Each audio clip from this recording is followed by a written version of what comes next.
Olá a todos, eu sou o engenheiro civil Emanuel, especialista em estruturas de concreto e fundações. Trabalho com cálculo estrutural já há algum tempo e a convite aqui do canal da engenharia, vou apresentar uma série de vídeos com dicas sobre o software de cálculo estrutural EBERIC. Estes vídeos são uma degustação para um curso que será lançado em parceria aqui com o canal, onde mostro desde o lançamento do projeto até a geração das pranchas finais, apresentando o lançamento da estrutura, as principais configurações do software, mostrando na norma como são obtidos os valores a serem utilizados aqui no programa, análise e dimensionamento dos elementos, estudo completo dos relatórios gerados pelo sistema e, por fim, a geração das pranchas e impressão das mesmas diretamente pelo EBERIC, ou seja, um curso bem completo. Nesse vídeo, nós iremos abordar um item fundamental quando nós falamos de dimensionamento de pilares, que é a flambagem. A flambagem de um pilar é algo de extrema importância, pois esse fenômeno faz com que o elemento perca a sua estabilidade antes do material atingir a sua tensão máxima de escoamento. Mas o que faz um pilar sofrer a flambagem? A flambagem é a solicitação axial de compressão atuando sobre a peça, causando assim uma flexão transversal, que é o efeito de flambagem. Este fenômeno sempre irá acontecer na direção de menor inércia da peça, ou seja, naquela sua menor dimensão. Sabendo disso, é de suma importância considerar o efeito de flambagem no dimensionamento dos pilares, para que a peça não venha a ter instabilidade ou até mesmo se romper. No EBERIC, os pilares podem possuir um comprimento de flambagem maior ou menor de acordo com os elementos de travamento lançados no projeto, bem como as suas vinculações, como por exemplo, as lajes, as vigas ou situações em que temos aqui um pilar com pé direito duplo. Isso tudo é levado em consideração na hora de fazer aqui o cálculo do comprimento de flambagem do pilar. Para considerar o comprimento de flambagem de um pilar, o algoritmo do EBERIC ele vai analisar o pilar tanto na direção X quanto na direção Y. E vai ver quais são as suas vinculações e a partir daí vai verificar quais que são os elementos que fazem o travamento desse pilar e a partir daí então ele calcula o comprimento de flambagem para cada trecho aqui do pilar. Nós podemos ver aqui por meio de algumas imagens como que é feita essa consideração lá no EBERIC. Nós temos aqui o primeiro modelo. São basicamente 4 modelos que o EBERIC trabalha. Que no primeiro modelo aqui, nós temos o pilar travado na sua direção X e Y. Como nós podemos ver aqui, as vigas na direção X travando o pilar. Então ele tem o comprimento de flambagem A e o comprimento de flambagem B em cada um dos pavimentos. A mesma coisa para o eixo Y. Ele tem aqui vigas travando em todos os pavimentos. Então nós temos o comprimento de flambagem A e o comprimento de flambagem B, que garante aqui o travamento desse pilar. O segundo que nós temos é quando o pilar está travado em uma direção por vigas e na outra ele está travado por uma laje, somente por uma laje. O que acontece? O EBERIC vai considerar que a laje ela também consegue fazer o travamento desse pilar. Então aqui nós teríamos o coeficiente de flambagem em A e B para a direção Y e para a direção X também uma flambagem A e uma flambagem B. Seria então 2 comprimentos de flambagem diferentes para cada eixo, eixo X e eixo Y. O terceiro modelo que temos é o modelo onde o pilar está travado somente uma direção, no caso aqui o eixo X, e no eixo Y ele não tem um travamento intermediário. Então o que acontece?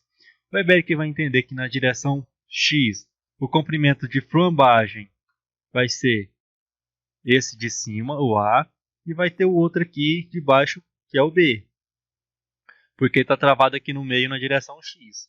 Já na direção Y, como o pilar não possui nenhum travamento, ele vai considerar que o coeficiente de flambagem vem aqui do térreo até o final do nosso pilar.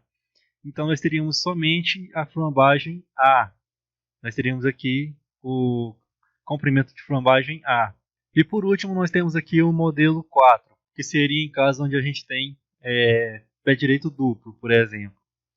Aqui o pilar não está travado nem na direção X, nem na direção Y, em todo o seu comprimento. Então, o comprimento de flambagem do pilar seria o valor total aqui do pavimento cobertura até o pavimento térreo, digamos assim. E o comprimento de flambagem dele seria todo esse espaço, que seria o equivalente a 2 pavimentos, se nós pegarmos aqui o primeiro caso, por exemplo. Comparando esse primeiro caso com o modelo 4, o comprimento de flambagem em A e B seria a distância entre o início do pilar e o final do pilar. Seria todo esse espaço. Então, nesse caso, a gente teria um índice de... Então, nesse caso, a gente teria um coeficiente de flambagem bem alto aqui. Então, nesse caso, a gente teria um comprimento de flambagem bem alto para um pilar desse tipo. Como se a gente pegar aqui no Eberic, nós teríamos aqui o pilar P11. Se abrirmos aqui o pilares em prumada, e vamos aqui no pilar P11, pedir para calcular, e vamos ver que a esbeltez dele está em 133,79. Enquanto dos outros pilares que possuem travamento está com 69,59, 64,59. Está tudo nessa faixa aí mais ou menos, de 64,59. A esbeltez dos pilares está sempre nessa faixa de 64,59. Já para o pilar com pé direito duplo, esse valor salta lá para 133,79. Se esse valor ultrapassar os 140, o Eberic não calcula esse pilar, pois o limite de esbeltez aceito pelo programa para dimensionar, independente de haver módulo de pilares esbeltos e pilares paredes, é 140. Pois o processo de cálculo para esbeltez maior que 140 e menor que 200, que é o limite estabelecido em norma, é um modelo que o Eberic não trabalha, que é o modelo geral. Aí nesse caso nós teríamos que utilizar um outro programa para fazer essa verificação, como por exemplo o pCalc. Mas definido o comprimento de flambagem, o programa ainda vai verificar as condições de travamento no topo do pilar. Se a gente ver aqui novamente as imagens, nós vamos ver aqui dois modelos distintos. O programa vai poder considerar o primeiro aqui, que é um pilar engastado livre, e no segundo modelo, que é um pilar rotulado. Qual que é a diferença entre eles?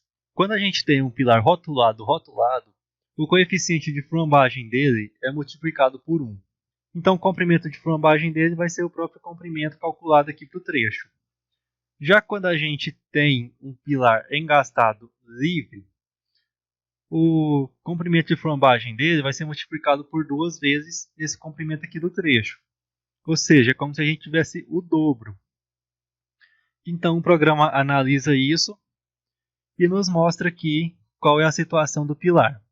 Por exemplo, vindo aqui em escalas, a gente tem aqui que o vínculo dele é rotulado, lá no topo, e na base é rotulado. E o LE dele é 580, porque ele possui um pé direito duplo, no caso desse pilar P11. Do outro lado também é 580. Se a gente pegar aqui o pilar P13, nós já temos aqui uma diferença, porque esse pilar está travado de um lado por vigas e do outro lado por lajes. Então a gente tem aqui um vínculo rotulado, para tanto em B quanto em H, tudo rotulado. Porém, nós temos aqui um comprimento de flambagem de 393,50 centímetros em B e do outro lado em H de 300.